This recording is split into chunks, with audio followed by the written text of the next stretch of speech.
Welcome to Mythbusters Science Edition. Welcome to the life part, where we unravel the mysteries of everyday life. Today, we're diving into the fascinating world of science to debunk some of the most common myths you've probably believed your entire life. Get ready to have your mind blown wide open as we separate fact from fiction. From the depths of space to the intricacies of the human brain, we're about to embark on an exhilarating journey of discovery. So buckle up and prepare to explore the universe with me, one myth at a time. Let's start with a classic. The idea that we only use 10% of our brains. This notion is as pervasive as it is wrong. Think about it. The human brain, with its billions of neurons firing away, is the most complex structure in the known universe. Would evolution really have allowed for 90% of it to be dormant? The answer, my friends, is a resounding no. Neuroscience tells us a different story. Brain imaging techniques like fMRI reveal that even simple tasks light up multiple areas of the brain. From walking to talking to remembering your favorite song, our brains are constantly buzzing with activity. The 10% myth is a seductive idea, suggesting we have untapped potential just waiting to be unlocked. While it's true we can always learn and grow, the idea that we have a dormant superbrain is simply not supported by science. So next time you hear someone spout this myth, you can confidently set them straight. We use all of our brains, and thankfully so, because this incredible organ is responsible for everything that makes us human. This myth is about as old as time, but it's simply not true.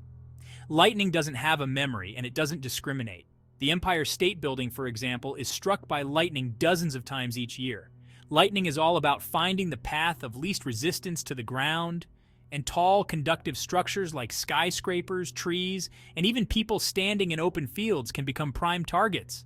So, while the odds of being struck by lightning twice are extremely low, they're not zero. The key takeaway here is that lightning is a powerful force of nature, and it's best to be safe than sorry. If you find yourself caught in a thunderstorm, seek shelter indoors or in a hardtop vehicle. And remember, when thunder roars, go indoors. This myth gets passed around probably because bats are nocturnal creatures, and they have an incredible ability to navigate in the dark using echolocation. But to say they're blind is simply not true. Bats have eyes, and while their vision might not be as sharp as ours during the day, they can still see. In fact, some species of bats have excellent night vision. Echolocation, however, is their superpower. They emit high-pitched sounds that bounce off objects in their environment, and they use the echoes to create a sound map of their surroundings. This incredible adaptation allows them to hunt insects, avoid obstacles, and even find their way back to their roosts in complete darkness. So, bats aren't blind. They just experience the world in a different way than we do, relying on a combination of sight and sound.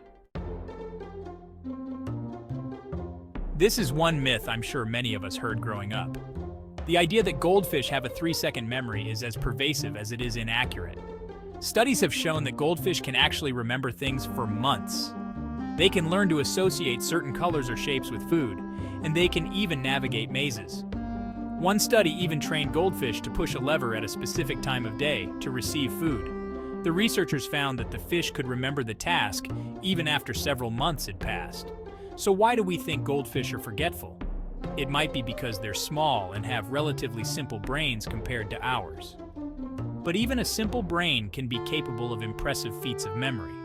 So the next time you see a goldfish swimming around in its bowl, remember that it's not just a mindless creature. It's a complex organism with a surprisingly good memory. This one is a classic case of correlation not equaling causation. Sure, kids tend to get excited at birthday parties, and birthday parties often involve sugary treats. But numerous studies have shown that there's no direct link between sugar consumption and hyperactivity in children. The sugar rush is often a self-fulfilling prophecy. Parents expect their kids to go wild after eating candy, so they interpret any increase in activity as evidence of a sugar rush, even if it's not actually there. In fact, some studies have even found that sugar can have a calming effect on children. So, what's really going on? Well, kids are naturally energetic, and they get excited about things like parties and presents. It's not the sugar that's making them hyper, it's the context. Let's be honest, we've all cracked our knuckles at some point, and many of us have been told that it will lead to arthritis. But rest assured, this is a myth. There's no scientific evidence to support the claim that cracking your knuckles causes arthritis. The popping sound you hear when you crack your knuckles is actually caused by gas bubbles forming in the synovial fluid, which is the fluid that lubricates your joints. When you stretch or bend your fingers, you create a change in pressure within the joint, causing these gas bubbles to collapse. While knuckle cracking might not be the most pleasant sound in the world, it's generally harmless. However, if you experience pain or swelling in your joints, it's always a good idea to see a doctor just to rule out any underlying conditions. This myth is as old as the hills, but it's simply not true. Ostriches do not bury their heads in the sand when they're scared. In fact, they do quite the opposite. When threatened, ostriches will either run away at speeds of up to 43 miles per hour, or they'll stand their ground and fight back using their powerful legs and sharp claws. So, where did this myth come from? It's thought to have originated from the fact that ostriches sometimes lower their heads to the ground to swallow sand and pebbles, which helps them grind up their food. They also sometimes dig shallow nests in the ground, and they might lower their heads into the nests to turn their eggs. From a distance, these behaviors might look like the ostrich is burying its head in the sand, but it's actually just going about its business. We're taught from a young age that we have 5 senses: sight, smell, taste, touch, and hearing. But the truth is, humans have a whole suite of senses that help us navigate the world around us. These senses include proprioception, which is our sense of body position and movement; thermoception, our sense of temperature; nociception, our sense of pain; equilibrioception, our sense of balance; and interoception, our sense of internal states like hunger, thirst, and the need to breathe. These additional senses are essential for our survival and well-being. For example, proprioception allows us to move our bodies gracefully and coordinate our movements. Thermoception helps us regulate our body temperature and avoid extreme heat or cold. Nociception alerts us to danger and injury. Equilibrioception keeps us upright and balanced. Interoception helps us maintain homeostasis, which is the balance of our internal systems. So the next time you think about your senses, remember that there's more to it than meets the eye, or the ear, or the nose, or the tongue, or the skin for that matter. This myth sounds plausible at first glance. After all, a penny dropped from a great height would pick up a lot of speed, right? While it's true that a penny dropped from the Empire State Building would reach a terminal velocity of around 50 miles per hour, it wouldn't be enough to kill someone. Why? Because of physics. A penny is a small, flat object with a large surface area relative to its mass. This means that air resistance plays a significant role in its fall. As the penny falls, it collides with air molecules, which slows it down.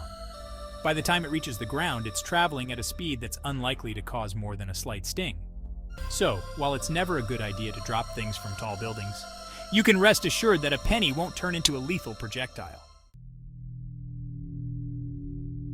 This is another one of those myths that just won't die. Shaving does not make your hair grow back thicker, darker, or faster.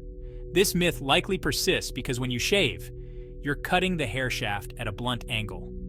This blunt end can feel stubbly and appear thicker than the tapered end of unshaven hair. However, the thickness of your hair is determined by the hair follicle beneath the skin's surface, and shaving has no impact on the follicle itself.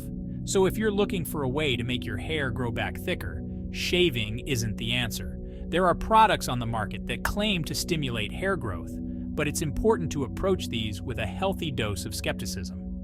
The best way to promote healthy hair growth is to eat a balanced diet, manage stress levels, and avoid harsh chemicals or treatments. There you have it, 10 science myths debunked. If you enjoyed this video, give it a thumbs up and don't forget to subscribe to The Life Part for more fascinating insights. Share your favorite myths in the comments below.